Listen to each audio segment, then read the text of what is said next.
नमस्कार, स्वागत है। आप देख रहे हैं बिहार न्यूज। मैं हूं तनुप्रिया। बुलेटिन की शुरुआत करते हैं। विश्व ऑटिज्म दिवस के अवसर पर पटना में दिव्यांगजन सशक्तिकरण निर्देशालय एवं सक्षम समाज कल्याण विभाग द्वारा जागरूकता रैली का आयोजन किया गया।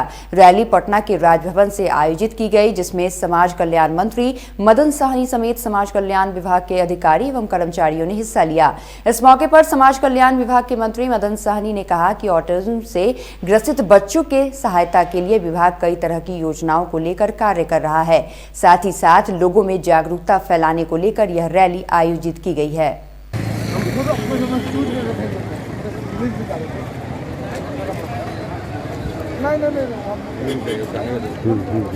जागरूकता का संदेश देने का काम करेंगे कि जो इस बीमारी से ग्रसित लोग हैं, चाहे उसमें बच्चे हो या बड़े हो, उनके प्रति लोगों का जो भावना है वह जागृत हो और उनको सहयोग का भावना रखें, उनके साथ किसी तरह का भेदभाव नहीं हो। मुजफ्फरपुर जिले के काटी थाना क्षेत्र के शाहपुर पोखर से बोरे में बंद शव मिलने से इलाके में हड़कंप मच गया। वहीं शव मिलने की सूचना इलाके में आग की तरह फैल गई और पोखर किनारे भारी संख्या में ग्रामीण जुट गए, जिसके बाद ग्रामीणों ने शव मिलने की सूचना स्थानीय पुलिस को दी। सूचना पाकर मौके पर पहुंची काटी थाना के पुलिस टीम ने शव को पोस्टमार्टम के लिए भेज दिया है और मामले की जाँच में जुट गई है। जानकारी मिली, थाना अध्यक्ष महोदय बताया कि एक सिरना पोखर में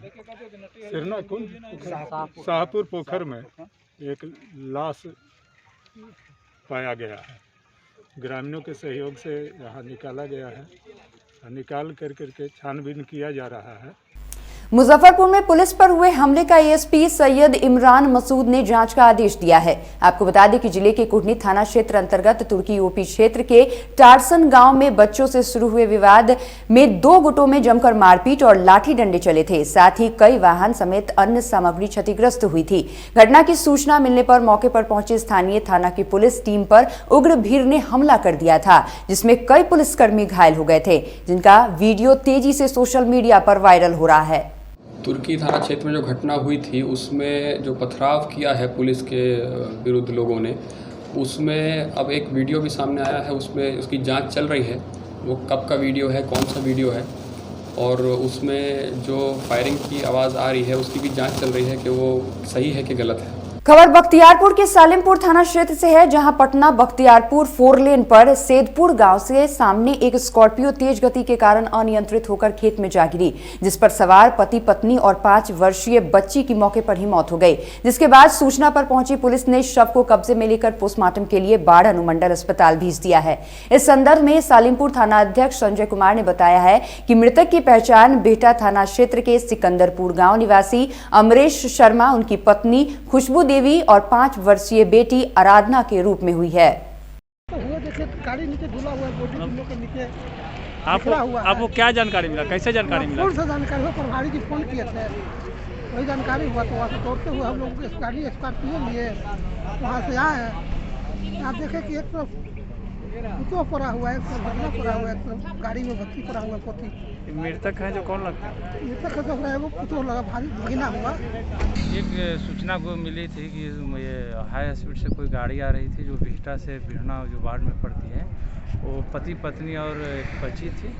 वो हाई स्पीड के कारण अनबैलेंस हो गई, जिससे रोड के बाएं तरफ वो गड्ढा में गिर गई। काफ़ी लगभग 100 मीटर दूरी पे जाके वो गाड़ी रुकी है, जो गाड़ी छत विक्षत हो गई है। उसी बीच में जो चालक यानी मियाँ बीवी और उनके बच्ची जो लगभग 5 साल की थी, स्पॉट डेट हो। कटिहार जिले के टाउन हॉल में शाहीन ग्रुप इंस्टीट्यूट द्वारा 1 दिवसीय सेमिनार का आयोजन किया गया।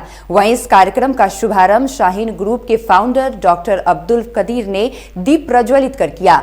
गौरतलब है कि साउथ के प्रख्यात शिक्षण संस्थान शाहीन ग्रुप ऑफ इंस्टीट्यूशन के फाउंडर सह चेयरमैन डॉक्टर अब्दुल कादिर ने उपस्थित लोगों से कहा कि अपने संघर्षशील जीवन और कड़े परिश्रम से समाज को बदलने में जो योगदान हमने दिया है, उसे पूरे देश भर में इनकलाब के तौर पर देखा जा सकता है।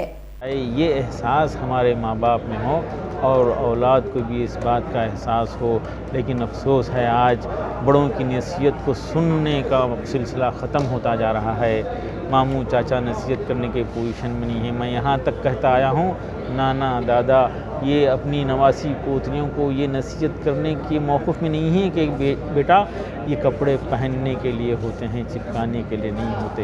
यानी हमको अपनी तहज़ीब की हिफाजत की तरफ तवज्जो देना है और अपनी नस्ल की हिफाजत के लिए की तरफ तवज्जो देना है।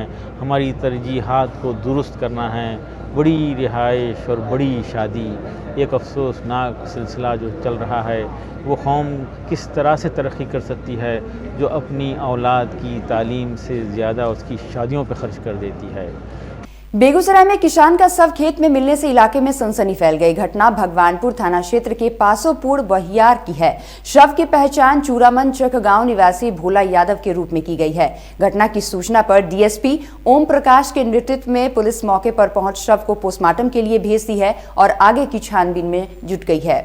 अब 7 बजे अलखनी तब गाय दुहे के टाइम में जा रहे थे, रात नहीं अलखनी 4 बजे जब नहीं अलखनी रात के तब अलखनी खोजे इनकर सब परिवार सब भोर में 3 बजे भोर में। अभी 6 बजे अलिए तब देखलिए सब गोटा ही आ जा हल्ला होल रहे जे पड़ल छथिन भाई मारे कारण। अब की कहूँ, तो भोला बाबा, भोला नाम भी रहे, भोला बाबा भी रहे। भागलपुर के शिव नारायणपुर में एक ईंट भट्ठा मालिक की लापरवाही के कारण एक मजदूर की जान चली गई। आपको बता दें कि परिजनों का आरोप है कि मजदूर की हत्या कर ईंट भट्ठा के कुएं में फेंक दिया गया है। वहीं पुलिस ने शव को अपने कब्जे में लेकर पोस्टमार्टम के लिए भेज दिया है।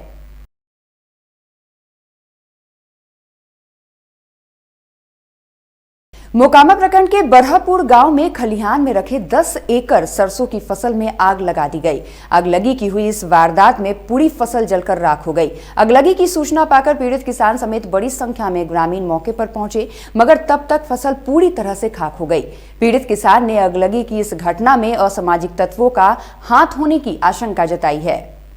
हमरा 15 बीघा का तिलहन था, खरिहानी में कटा के ला के रखे थे। 1 बीघा का केराव था कमेसरदा का, वो भी बेचारे ला के हमरा बगल में रखे थे कि दमाही करना है। सुबह में जब हम पेशाब करने के लिए उठे तो 2-2:15 बजे देखे आग का लपट बहुत खरिहानी में, तो दौड़ के आए। यहाँ देखे तो हमरा पूंज में आग लगा हुआ था। और यहाँ जब आए तो देखे कि पूरा चौतरफ से मतलब धूं कर जल रहा है, पूरा लपट के साथ। पूरा बड़ के गाछ उछ भी जल गया, पीपल के गाछ जल गया। यहाँ आए तो सब लोग 2-4-5 आदमी को बुलवाए, आए देखे। फिर यहाँ से लौट के हम घर गए, मुखिया जी को फ़ोन किए। मुखिया जी आए तो बोले कि जो मान लिया जाए जहाँ तक होगा हम लोग आपके साथ हैं, जहाँ तक हमसे बन सकेगा हम करेंगे।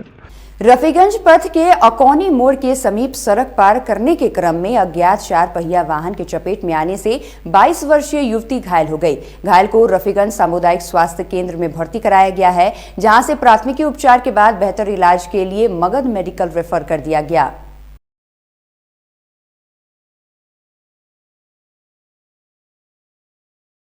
बिहार सरकार के कला, संस्कृति और युवा विभाग के मंत्री आलोक रंजन निजी कार्यक्रम में शिरकत करने भागलपुर पहुंचे, जहां सर्किट हाउस में पत्रकारों से बात करते हुए उन्होंने बिहार की कला और संस्कृति को बढ़ावा देने के लिए केंद्र और राज्य सरकार के द्वारा किए जा रहे कार्यों की जानकारी दी।